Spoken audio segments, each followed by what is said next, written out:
Hi hello friends, ఈరోజు మనం ఈ వీడియోలో అయోధ్య రామ మందిరానికి సంబంధించి కొన్ని ఇంపార్టెంట్ నోట్స్ గురించి తెలుసుకుందాం.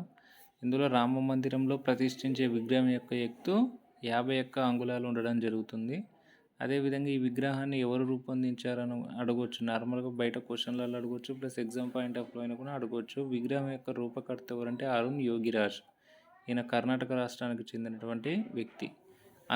ఎన్ని అంతస్తులు ఆలయ నిర్మాణం జరిగిందంటే 3 అంతస్తుల్లో నిర్మించడం జరిగింది.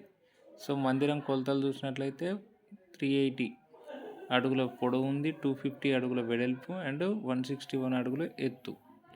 ప్రతి అంతస్తులో 20 అడుగులు ఎత్తుంటుంది. ఆలయంలో 392 స్తంభాలు కూడా ఉండడం జరుగుతుంది. ఇంకా ఈ ఆలయానికి సంబంధించిన ప్రత్యేకతల గురించి, మన కాంపిటేటివ్ ఎగ్జామ్ పర్పస్లో ఏమేమి అడుగుతారనే వాటి గురించి నెక్స్ట్ వీడియోలో తెలుసుకుందాం. Please subscribe my channel.